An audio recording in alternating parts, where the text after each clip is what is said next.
Today we are really, I am feeling proud, I am privileged to share the dais with our Honorable Trilochan Mahapatra ji, former Secretary DARE and Director General ICR, who is really responsible for today's agriculture sector scenario in the country.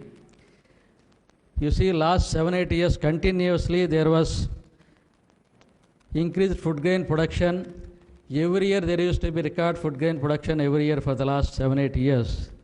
Under his dynamic leadership, Indian Council of Agriculture is totally transformed, and Indian agriculture research system, not only in ICR and state agriculture universities with respect to infrastructure development, improving the educational standards and extension service, farmer service, and improving the farmers' income in the country, is responsible for who has taken the call of Honorable Prime Minister Modi ji to increase the farmers' income. Several steps were taken up by it's none other than Trilochan Mahapatra sir. And sir, we are extremely happy to have you here on the day of 59th Foundation Day of this prestigious Acharya N.G Ranga Agicultural University, former Andhra Pradesh Agriculture University, established in 1964 with its headquarters at Hyderabad. And recently, all of us, we know that due to bifurcation of the state, the headquarters of this Acharya N.G Ranga Agicultural University has been shifted to Guntur.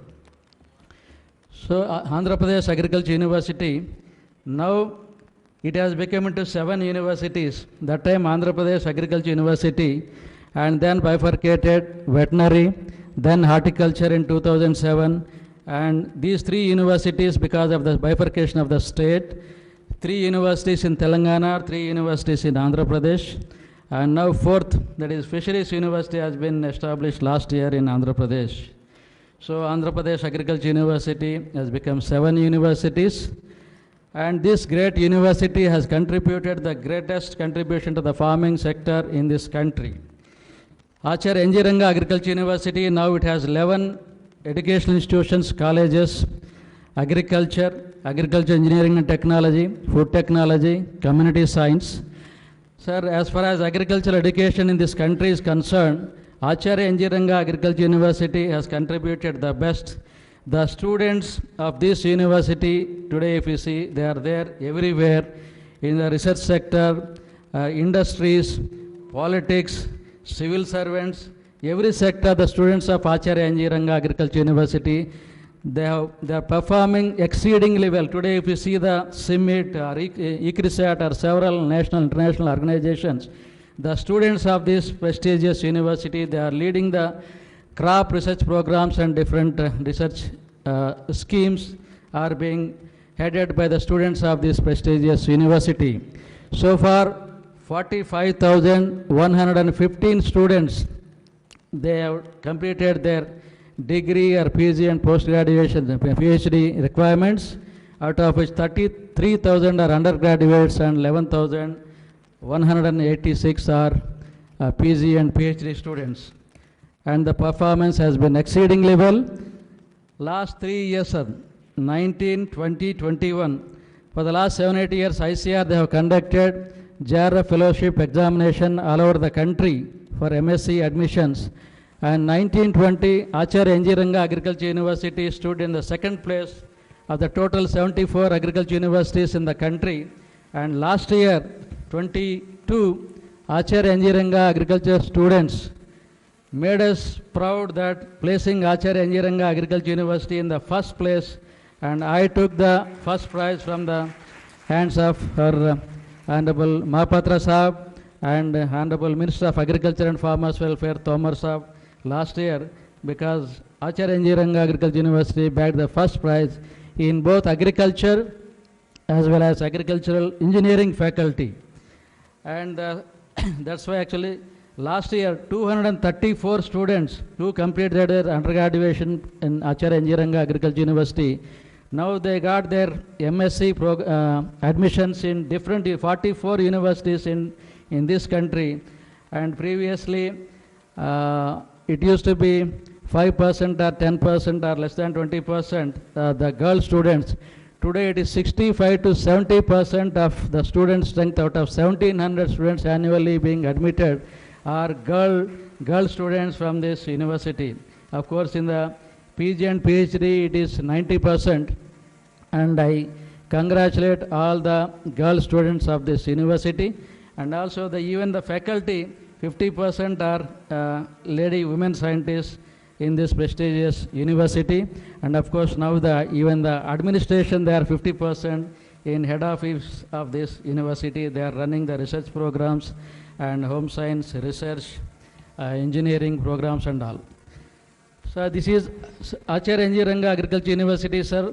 RAVE program is well-known program which was initiated for the first time in this Andhra Pradesh Agriculture University, that time in 1980, and later it was adopted by all the agriculture universities at national level, and is one of the prestigious programs in Andhra Pradesh. For the last 2 years, after the introduction of Raitu Bharosa Kendras by the Andhra Pradesh government, a most prestigious and an excellent program, Raitu Bharosa Kendras, 10,778 Raitu Bharosa Kendras are there established in rural areas of this Andhra Pradesh state.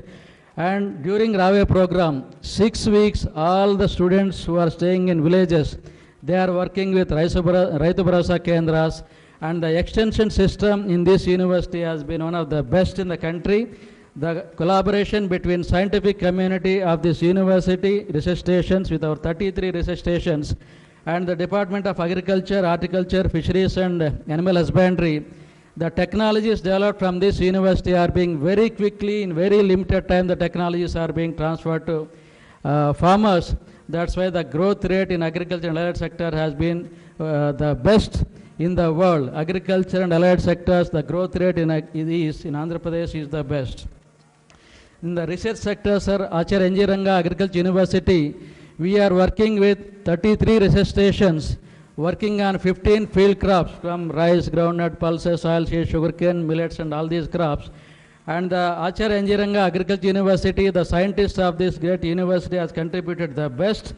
For the example, sir, one or two examples, the rice is the most important crop in our country, being cultivated in about roughly 44 million hectares in this country.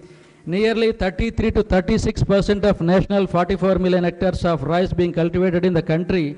The varieties developed from this university are being cultivated, and approximately, if we see the economic terms, approximately 1.89 lakh crores is the gross value added for the rice produced in this country 21-22, of which 33-36%, roughly 66,000 crores is the contribution of the varieties to the National Exchequer GVA from the Acharya N.G Ranga Agricultural University.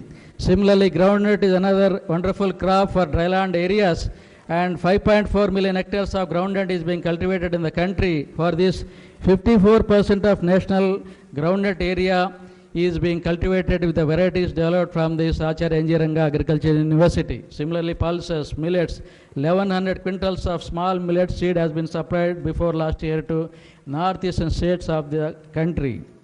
Sugarcane. So, the farm machinery, wonderful contributions. Sir, at last, for the last 20 years, the greatest difficulty in farmers' fields have been identified by the scientists of this university, that the labor shortage, increase in cost of cultivation. That's why the university in the last 3 years, the drone technology, which is one of the pioneering technology developed, and this in 10 field crops, our scientists with the leadership of Director of Research and Dr. Sambayan, an agriculture engineer and his team, they have standardized this drone technology in 10 field crops in Andhra Pradesh state, and this drone technology has been standardized, demonstrated last year 22-23 in 40,000 acres, this drone technology for spraying the agricultural chemicals in 40,000 acres, this technology has been demonstrated. Seeing the successful technology developed, standardized in this university, the government of Andhra Pradesh has decided to take this technology to the farmers, and 200 crores has been sanctioned, and are buying 2,000 drones from this Kharif. It will be supplied to the farmers of Andhra Pradesh through Raitu Bharosa Kendras, and slowly maybe another 1 or 2 years entire 10,778 RBKs, these drones will be supplied so that they will be available to the farmers of Andhra Pradesh. And also, sir, now we have increased the linkages between the agricultural research, our university, with the engineering institutions, thinking that the farm mechanization is very, very important. For example, the sugarcane harvester, chilies harvester, cotton picker, machines like this. And now our scientists have almost developed the robo weeder, one of the successful cases, the agriculture engineering scientists at the Agriculture College, Engineering College, Bapatla. A robo weeder has been developed, prototype has been developed. I think they are demonstrating today and tomorrow. And chilies harvester, cotton picker, they have already developed, in addition to the drone technology, a successful, which we have taken to the farmers' fields. Actually, I am very much proud to say that I am a product of this university. As a student, having graduated, got my undergraduate and postgraduate degree from College of Agriculture, Rajendra Nagar, then combined AP State, and then had my PhD, of course, from IIRA Delhi. And then, having worked, I had the privilege of working as a faculty member for almost 35 years under different positions, assistant professor, associate professor. And then finally during the last year, I worked as a registrar, as a dean, and then finally coveted position of the vice chancellor. So I am very much indebted to this university for the way I have built up my career, right from student and then finally occupying this position of the Vice Chancellor. So because of this fact, I made it a point to come and grace this occasion to be the part of this 59th Foundation Day celebrations. I would like to thank Honorable Vice Chancellor Vishnuvardhan Reddy Garu for clearly outlining the excellent achievements this university has made during the last 6 decades in the field of research, in the field of education, in the field of extension activity, which finally helped the state government to achieve a growth rate, agriculture growth rate of crossing 8%. Actually, and also on this occasion, I would like to thank the present faculty and the former faculty members who have retired for their excellent contribution because without their contribution, this university would not have grown up and achieved so many prestigious awards during the last 5 to 6 decades.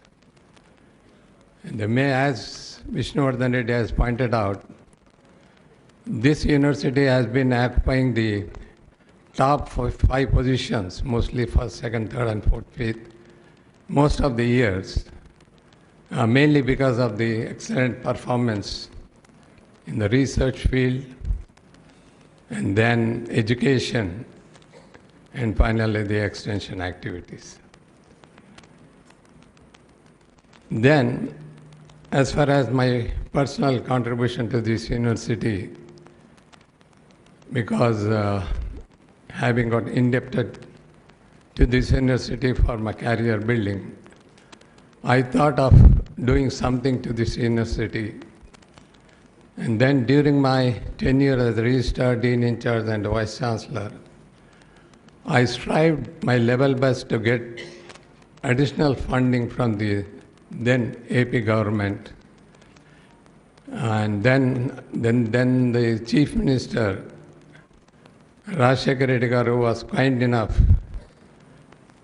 to grant every year additionally 50 crores apart from the regular budget of 350 crores budget I have been getting every year 550 crores as additional grant for the development of infrastructure facilities, HR development activities, and extension activities. And then, with the help of my team and the faculty, I could create a lot of infrastructure facilities for enhancing the research activities. To cite a few examples, I have developed the Biotechnology Institute at Hyderabad, Frontier Technology Institute at Tirupati, and then Water Technology Center at Hyderabad, to name a few. But I was mostly concentrating for the development of various infrastructure development so that the faculty can work and then produce the results. Then secondly, what I did was trying to improve the faculty positions, because when I took charge, there were almost 500 to 600 positions were vacant, sir. Then when I went along with my Agriculture Minister Raghuveera Reddy and requested the Honorable Chief Minister Rajshekar Reddy Garu, at one stroke he has given me permission to recruit 700 positions, assistant, associate professors. So that helped him in creating a lot of HR positions, or faculty positions, so that it will help in concentrating and developing various research activities, and then students, education program, and then extension activity. And then I don't want to again dwell on the achievement of this university, because Vishnuvardhan Reddy has clearly outlined the great achievement this university has made. And here I would like to add one or 2 points, is that this university has the honor, only agricultural university in the entire country apart from IARI, to host the Indian Science Congress. This was the only universities which had the privilege of hosting this great Indian Science Congress, and no other university, agriculture university, has that privilege. And then, I'm not boasting myself, but even the visit of President Bush, President of America, has helped in creating a better image of this university as well as the combined state of Andhra Pradesh. After his visit, I, with my faculty, deans and directors, I went to US and signed almost MOU with 8 to 10 universities like Kansas, Cornell, Wageningen University, name a few. So almost 8 to 10 universities we have entered into some sort of an understanding which help in improving the faculty training programs as well as the collaborative research programs. And then it also helped in starting the dual degree programs between Anglo and the foreign universities, particularly the Kansas, Cornell University, and Florida University. So, these were my few. I'm trying to bring out how the university can still flourish if you have a broad thinking and try to have a better understanding with other universities in other countries, particularly to enhance the research in the fields of biotechnology, water resource management, and things like that. I'm trying to cite a few examples.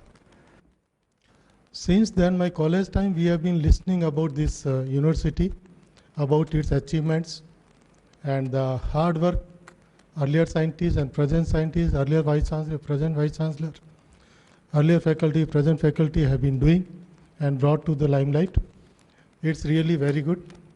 Of course, many things have been underlined. I am not going to repeat, but I request Vice Chancellor sir, can we join hands together from IOR side and probably IO oil palm side and this university to see that the growing demand for the edible oil at national level, and you can see the import bill which is increasing day by day. It was 1,57,000 crores. You can imagine how much money we are spending. Can we move together, chalk out a program together in such a way that yellow revolution, whatever we are targeting, it can be a reality in India. So definitely, sir, IOR would like to work with you and see that the oil palm promotion in this country and as well as the oil seeds, mainly the 9 oil seeds which are contributing a lot to the national pool, they can be again promoted together to see that at least we can reduce the import bill and march towards the self-sufficiency. Dear colleagues, I feel proud under the guidance of Dr. Tilotsan Mahapatra sir that we have developed a sound program on oil palm development. During Corona time, I know sir was very busy and he was taking lot of pain, and I was not able to move to Delhi. We used to often discuss on phone or through WhatsApp, through emails, and then whatever today program is there, sir, this credit goes to you, sir. Under your able guidance, we could do it, and today water oil palm development program at national level is there. Its contribution is from the ICR side under the guidance of Dr. Mahapatra sir. There are certain issues which I want to just flag. We are seeing that laborers or field laborers, they are going to be limited in numbers. Quality laborers requirement is need of the hour, and their need of the mechanization is very, very important. I am really looking for the collaboration with this university as far as farm mechanization is concerned. That is one aspect. Second aspect, I am seeing that a lot of products have been developed. So the value addition and product development is very, very important. And for your kind information, sir, there is one program already launched by DSC and ICR, that is Sunflower Revival Program. And their IOR is leading that program. And quality seed is the main concern which we have taken up. And we have signed MOUs with the National Seed Corporation, NSCs, Karnataka Oil Federation, and so on. And we together are moving forward to see that at least quality seed is made available, then only we can cover more area under sunflower. So that program we have taken up. And now second program we are going to take up is on promotion of the system on this line only. So there are certain things which are issues are very important, but then quality seed is very, very important, which this institute is doing. Third thing is, sir, as far as varieties are concerned, I am seeing that lot of varieties have been brought out by this August Institute, this university. Congratulations and thanks to the hard work of the breeders who have been contributing to National Gene Pool on varietal development and then promotion. Sir, here varietal replacement ratio and seed replacement ratio is really very high, which is need of the hour, and that is being taken care here. And this university almost has become self-sustainable, mainly through the seed production, if I am not wrong. And that credit goes to Honorable Vice Chancellor. I am in close working relation with the Honorable Vice Chancellor, where we are sharing many things. And this university has become the self-sustainable on this contingency fund. A great honor to be a part of this 59th foundation celebrations of Acharya N.G Ranga Agicultural University. I need not tell you about the importance or the significant achievements of this university for the last 59 years. So you all know better than I know. And earlier speakers, particularly Dr. A. Viswanathan Reddy Garu, our beloved Vice Chancellor, and the former Vice Chancellor have already explained in detail about the achievements of this university. I believe farmers are also there in this meeting. So, మీ అందరికీ రైతులందరికీ కూడా మరొకసారి ముఖ్యంగా నమస్కారం. ఇప్పటికీ 59 సంవత్సరాల్లో I think ఇది ఒక చాలా పెద్ద యూనివర్సిటీ. ఇప్పుడు చెప్పినట్టుగా రైతులకు కూడా అర్థమయ్యే ఉంటుంది. ఇప్పుడు చెప్పినట్టుగా చాలా అచీవ్మెంట్స్ ఈ 59 సంవత్సరాల్లో ఆచార్య ఎన్జీ రంగా అగ్రికల్చర్ యూనివర్సిటీ సాధించినప్పటికీ కూడా మనకి అంటే 59 ఇయర్స్లో ఎన్ని అచీవ్మెంట్స్, ఎన్ని అవార్డ్స్ వచ్చాయంటే ఒకసారి వాటిని మనం ఈ సందర్భంగా గుర్తు చేసుకొని ఇంకా మనం ఏం చేయాలి అన్న దాని మీద నిమగ్నం అవ్వాల్సిన టైం కాబట్టి చాలా అచీవ్మెంట్స్ నేను ఒకసారి ఇప్పుడు చూస్తే చాలా సంతోషం అనిపించింది. సో ఇంత భారతదేశంలో మరీ ముఖ్యంగా ఆంధ్రప్రదేశ్ రాష్ట్రంలో వ్యవసాయం మీద ఆధారపడినటువంటి ఈ రాష్ట్రంలో వ్యవసాయ రంగం అభివృద్ధి చెందితేనే రాష్ట్రం మొత్తం అభివృద్ధి చెందుతుంది. అందుకనే ఆంధ్రప్రదేశ్ రాష్ట్ర గౌరవ ముఖ్యమంత్రి గారు కూడాను ఎప్పుడు రైతు బాగుంటేనే రాష్ట్రం బాగుంటుంది అనే ఒక స్లోగన్ తోటి ఈ వ్యవసాయ రంగంలో కూడా విప్లవాత్మకమైనటువంటి మార్పులకి శ్రీకారం చుట్టారు. అలానే ఈ రైతు బాగుంటే రాష్ట్రం బాగుంటుంది, రాష్ట్రం బాగుండాలి అంటే వ్యవసాయ రంగం బాగుండాలి. సో దీనికి సంబంధించి వ్యవసాయ రంగాన్ని ముఖ్యంగా పరిశోధన రంగంలో ఆచార్య ఎన్జీ రంగా విశ్వవిద్యాలయం ఇప్పటికీ దాదాపుగా 479 రకాలైనటువంటి వివిధ వెరైటీస్ని డెవలప్ చేసి మనందరికీ అందించారు. అట్లానే వ్యవసాయ ఉత్పత్తి కూడా ఇంత పెరగడానికి ప్రధానంగా దోహదం చేసినటువంటి యూనివర్సిటీ. ఇందులో ఎక్కువగా వరి మీద కాన్సన్ట్రేట్ చేసి మనకి గోదావరి జిల్లాలు కానీ లేదా కృష్ణా గుంటూరు జిల్లాలు కానీ ప్రధానంగా వరి పండించేటటువంటి ప్రాంతాలు కాబట్టి రైస్ బౌల్ ఆఫ్ ఆంధ్రప్రదేశ్ అంతా కూడా ఈ ఏరియాలోనే ఉంది కాబట్టి వీటి మీద ఎక్కువ రీసెర్చ్ జరిగిన విషయం మీ అందరికీ తెలుసు.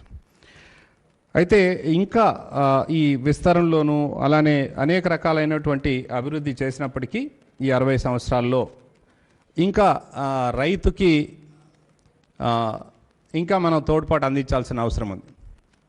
ఒకవైపు ఈ 60 సంవత్సరాల్లో ఇంత పెద్ద ఎత్తున అభివృద్ధి కృషి చేసిన వారందరినీ కూడా మనస్ఫూర్తిగా అభినందిస్తూ, మరొక వైపు ఒకసారి రైతు విషయానికి వస్తే రాష్ట్రంలో రాష్ట్ర ప్రభుత్వం, కేంద్ర ప్రభుత్వం రైతును ఆదుకునే ప్రయత్నాలు చేస్తున్నప్పటికీ ముఖ్యంగా ఈ రాష్ట్రంలో దాదాపు 10,000 పైన రైతు భరోసా కేంద్రాలు ఏర్పాటు చేసి రైతు దగ్గరికే తీసుకొని వెళ్ళి మనం విత్తనాల దగ్గర నుంచి సప్లై చేయడం, టెక్నాలజీని వారికి అందించడం, వీటితో పాటుగా రైతులకి అక్కడ నాణ్యమైనటువంటి ఎరువులు మిగిలినవన్నీ కూడా అందించే కార్యక్రమం, పెట్టుబడి సహాయం కింద రైతు భరోసా రూపంలో కొంత ఇన్పుట్ సహాయం చేస్తున్నప్పటికీ, ఆర్థిక సహాయం అందిస్తున్నప్పటికీ ఇంకా ఏదో కొరత రైతుకి ఏదో రకమైనటువంటి న్యాచురల్ కెలామిటీసో లేకపోతే ఇంకొక రూపంలోనో పంట సరైన దిగుబడి రాకపోవడంలోనో ఏదో రకంగా కొన్ని ఇబ్బందులు పడుతూ ఉన్నారు. అన్నీ కరెక్ట్గా అయిపోతే లాస్ట్లో చివరిలో న్యాచురల్ కెలామిటీస్ వల్ల కొన్ని అకాల వర్షాల వల్ల రైతు పూర్తి స్థాయిలో ఫలితం దక్కించుకోలేనటువంటి పరిస్థితి ఉన్న సందర్భంలో మనం ఈ విజయాలను ఒక సైడు నెమరేసుకుంటూ మరొక సైడు ఇంకా ఏం రైతుకు అందించాలన్న దాని మీద మొత్తం దేశవ్యాప్తంగా కూడా ఈ పరిశోధన రంగంలో ఉన్నటువంటి అందరూ కూడా మరొక్కసారి నిమగ్నం అవ్వాల్సిన సమయం ఇది. ఇన్ని సంవత్సరాలు అయిన తర్వాత కూడా వ్యవసాయ రంగం లాభసాయకంగా లేదు, వ్యవసాయ రంగంలో పని చేయడం అన్నది గౌరవంగా లేదు అనే భావన కలగడం అన్నది చాలా ఇబ్బందికరమైనటువంటి పరిణామానికి దారితీసేటువంటి పరిస్థితి. ఎందుకంటే వారి కుటుంబాలతో పాటు మనందరికీ కూడా భోజనం పెడుతున్నది రైతు. రైతు సంతోషంగా, రైతు ఆర్థికంగా వృద్ధిలో ఉండకపోతే మనం జరగబోయే పరిణామాలన్నీ కూడా మనం ఊహించుకోవచ్చు. సో దీన్ని దృష్టిలో పెట్టుకొని కొన్ని రకాలైనటువంటి కమర్షియల్ క్రాప్స్ కానీ, కమర్షియల్ క్రాప్స్లో ముఖ్యంగా అంటే నేను దీని ముందు విశాఖపట్నం జిల్లాలో కూడా పనిచేశాను. అనకాపల్లి ఏరియాలో చక్కెర ఫ్యాక్టరీలు ఉన్నాయి, అవి మూతపడతా ఉన్నాయి. కారణం ఏంటి అంటే రైతుకు లాభసాటి కాదు. సో అది అందులో నుంచి డైవర్ట్ అయిపోతూ ఉన్నారు. సో కాబట్టి రైతుకి మనం మిగిలిన ఏ అంశాల మీద మనం దృష్టి పెడితే రైతుకు ఉపయోగం అవుతుందో దాని మీద ఫోకస్ చేయాల్సిందిగా మరొక్కసారి మీ అందరికీ కూడా విజ్ఞప్తి చేస్తూ, కేంద్ర రాష్ట్ర ప్రభుత్వాలు ఇస్తున్నటువంటి ఈ సహాయంతో పాటుగా పరిశోధనల్లో ఎవరెవరైతే నిమగ్నం అవ్వాలో వారందరినీ కూడా మీ అందరూ మనస్ఫూర్తిగా ఇందులో నిమగ్నమై ఈ 59 సంవత్సరాలైనటువంటి ఈ 59 సంవత్సరాల్లో మనం అచీవ్ చేసిందంతా ఒక ఎత్తు అయితే, ఇక నుంచి ఇంకొక ఎత్తు అన్నదిగా భావించి ముందుకెళ్లాల్సిన పరిస్థితి. సో కాబట్టి దాన్ని దృష్టిలో పెట్టుకొని అందరూ కూడా దీని వైపు కృషి చేస్తారని చెప్పి ఆశిస్తూ ఈ అవకాశాన్ని కల్పించినందుకు హృదయపూర్వకంగా ధన్యవాదాలు తెలియజేస్తూ సెలవు తీసుకుంటాను.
Agriculture is so vast,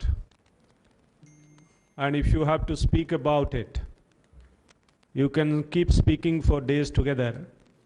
You will not be able to cover all the aspects.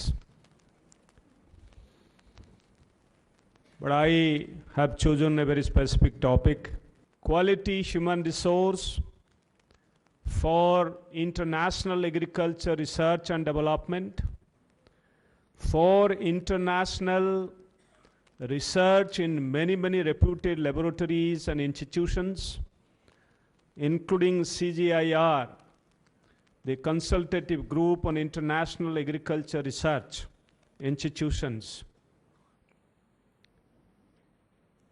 and also National Agricultural Research,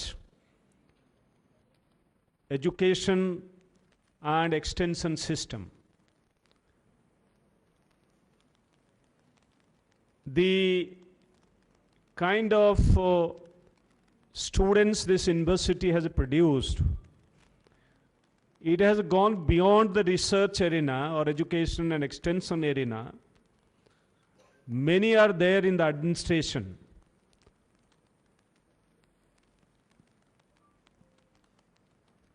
We have another Mr. Benugopal Reddy, who studied at IRI, who is secretary in one of the departments in Maharashtra, a product of this university. So probably he is handling forest department. there at this point in time, whom I taught at IRI. There are several examples who have headed departments here, chief secretaries or secretary of different departments, or elsewhere in the country. You have one product at Honorable Prime Minister's office currently. So who was also a student there at IRI. So there are many examples of successful human resource development about which volumes have been spoken. But this is true, and we can't have better words to express our gratitude to the university, to the faculty, to the teachers of this university who have produced this kind of students, who are building today's India, also contributing to tomorrow's India. And all of you students who are sitting here, certainly would be part of this future India, contributing to building future of India. And I'm sure the current leadership as well as the previous leadership deserves appreciation.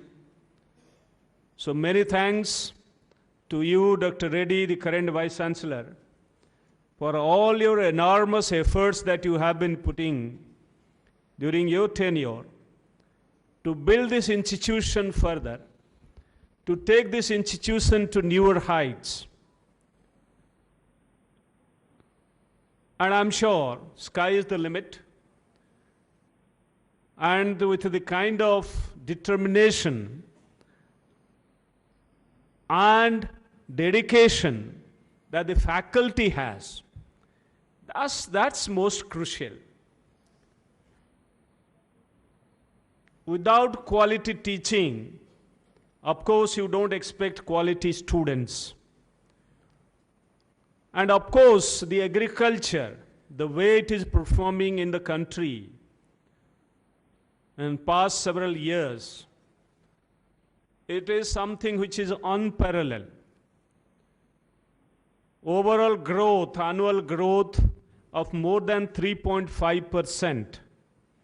You don't see globally, and in certain sectors, the fishery more than 6% growth. And in case of milk, dairy sector, more than 6% growth. More than 4% for several years, and we are #1 milk producer globally. Horticulture growth more than 4%. More than 341.8 million tons of horticultural production. That is something which is remarkable. And despite COVID,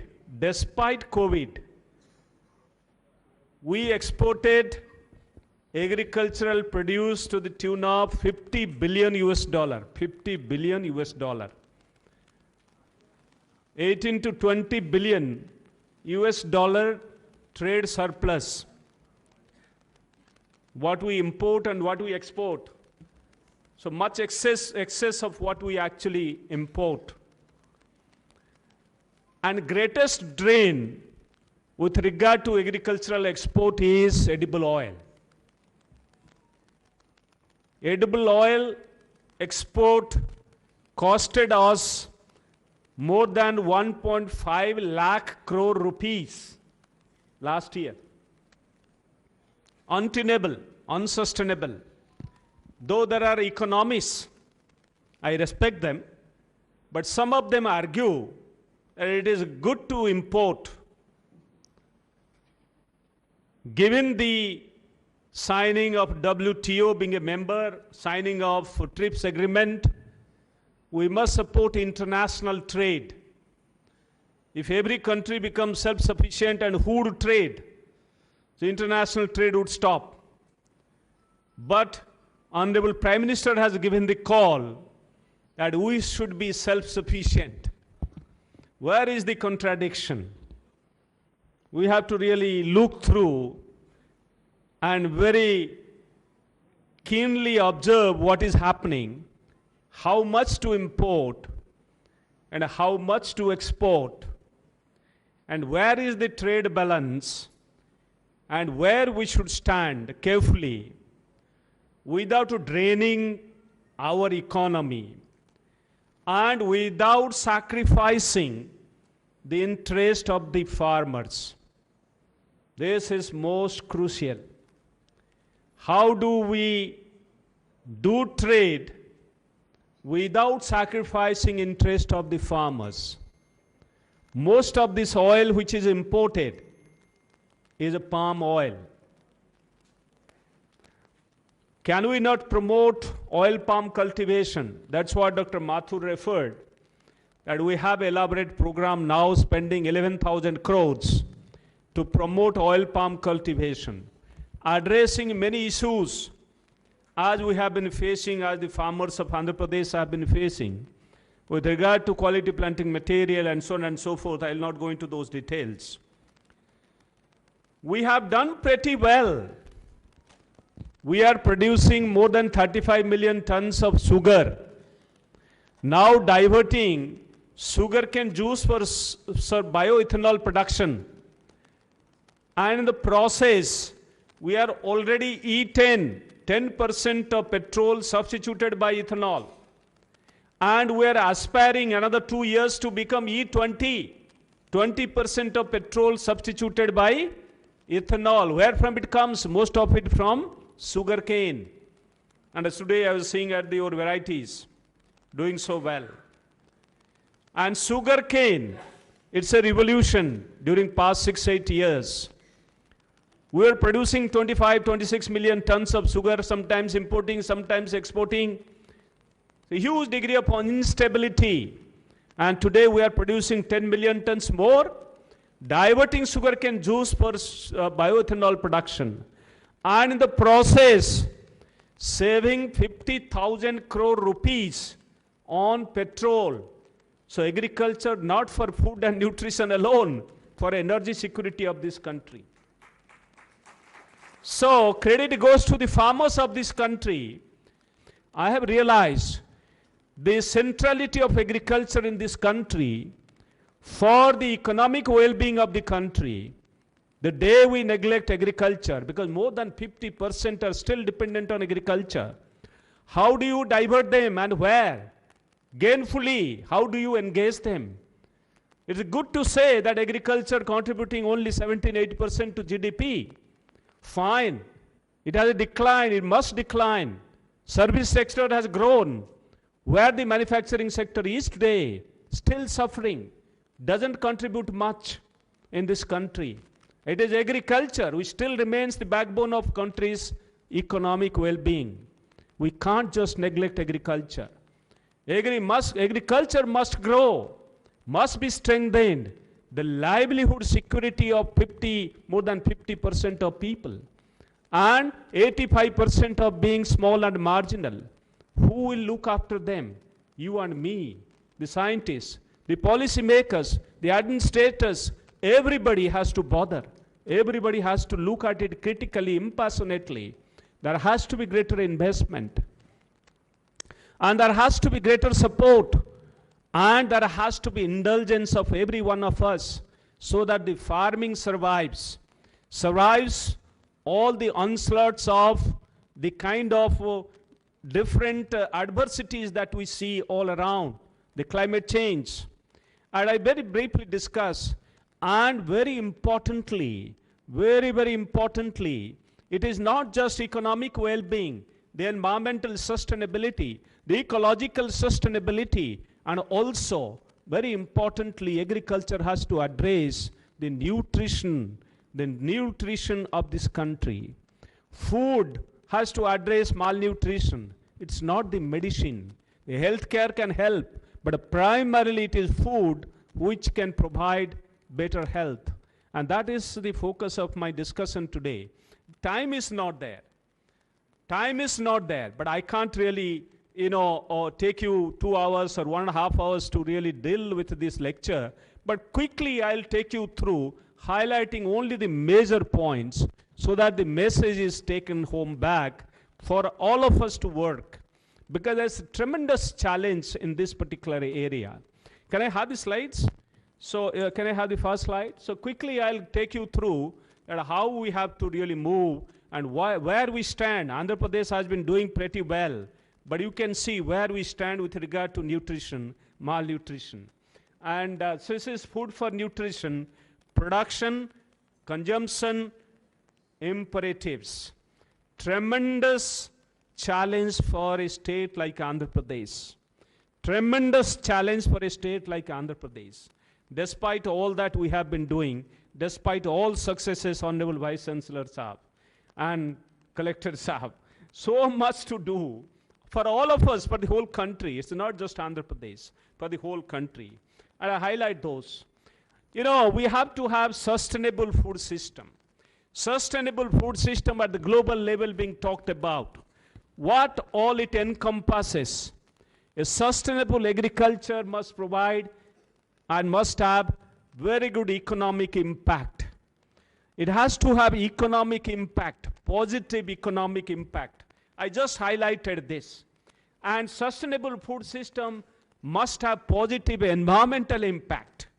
All those are written there. I'll not go into the details because of paucity of time. And social impact. Social impact, you can't just neglect it. Environmental and ecological impact, the social impact and economic impact. We can't talk agriculture, food system in isolation of just enhancing production and productivity without bothering for all these impacts. And what is the challenge before us today is the malnutrition challenge, the climate change challenge, and a few set of other challenges.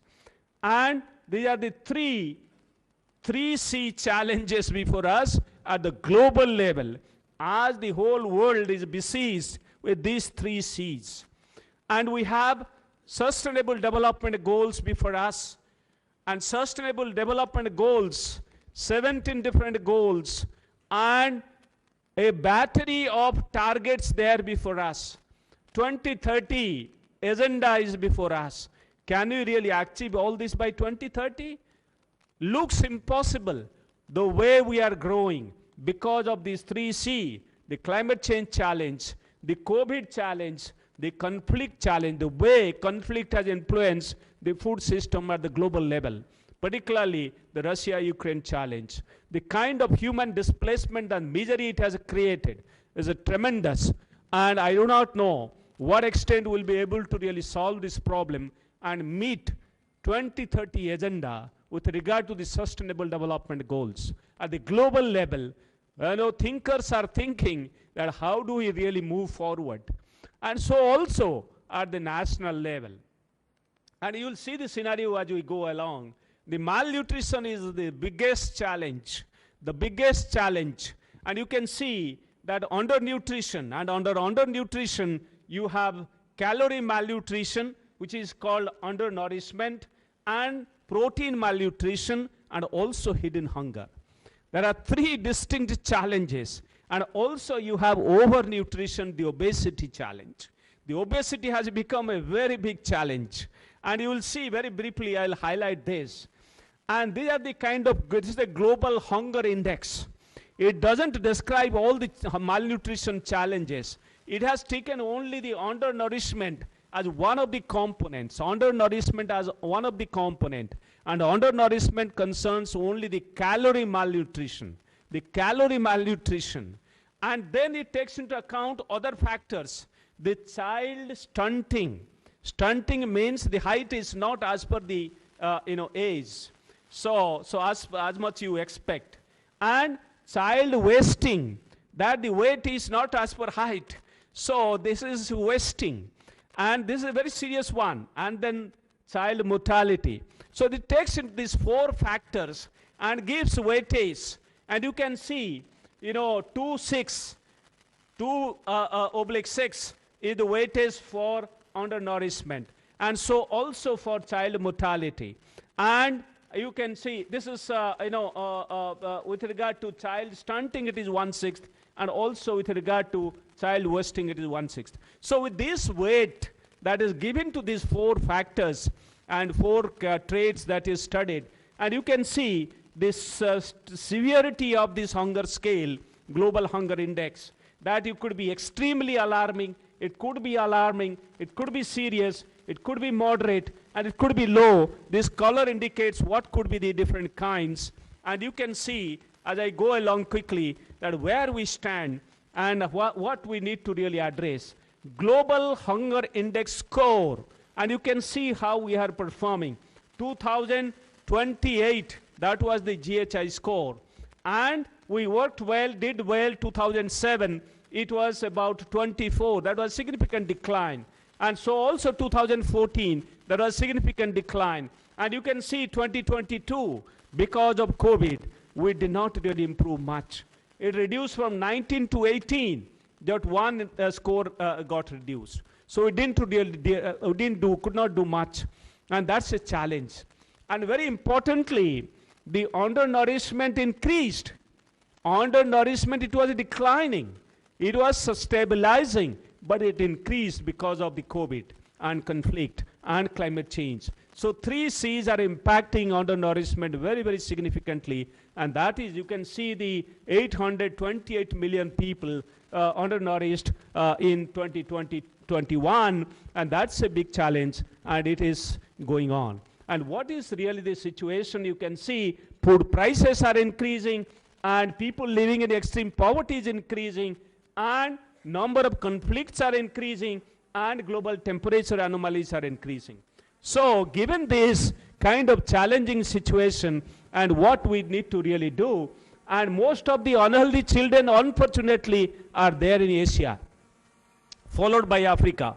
And you can see that where we stand with regard to, say, in 2018, the most of the stunted children, more than 50% are there in Asia. So majority of them, Asia means India, because this is the most populous country. Most stunted people are there in India. And that is contributing to the global stunting, and the index that you see. And so also wasting, and so also the overweight situation. And overweight situation, we are contributing very significantly now. And these are the kind of things to be really bothered about. And you can see with regard to child wasting, the child wasting, India, the worst scenario.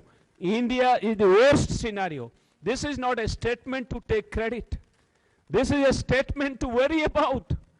That most stunted children are there in India. And that is about 19%. And you can see how do we perform in different states. And you can see the anemia. Anemia has increased. This is Family Health Survey 4 and Family Health Survey 5. 1921, that is the recent one, Family Health Survey 5.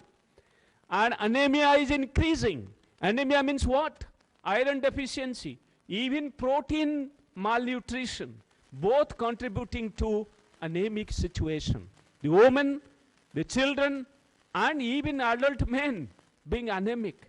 And this is a very serious situation, 58% to 67% from National Family Health Survey. And in other cases, there is little reduction, but still the factors are worrisome. And you can see where we stand. And this is what anemia, and you can see how we are performing. And it has increased from National Family Health Survey 4, carried out in 2015-16, as compared to National Health Survey 5, carried out to 2019 to 21. You can see all these figures, the 67%, 52%, 57%, and 25%. All men, women, pregnant women, and children, everywhere, the anemia has increased. So International Year of Millet will sensitize all of us and create awareness. That's what we planned when I was there as Secretary, Department of Agriculture, Research and Education. several presentations, PMO and so on and so forth. So we thought probably, we should have this international year. So that trade is also promoted, farmers are benefited, consumers are benefited, the climate resilience is brought in, and ecological sustainability of agriculture is also strengthened, and all those factors would contribute to sustainable food systems. That's what I highlighted, and that is very, very important. For being a significant part of this abiding occasion.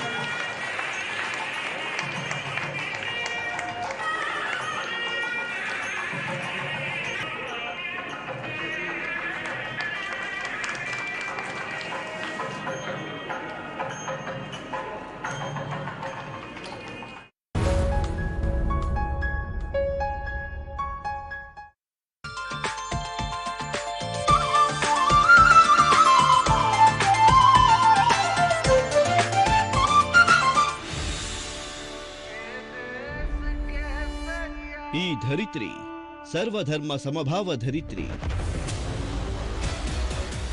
కాఫీలకు వారి స్థానం ఏమిటో తప్పకుండా చూపించాలి. ప్రాణం కంటే విశ్వాసం విలువ దొంగోడా. చావడానికి సిద్ధం కండి.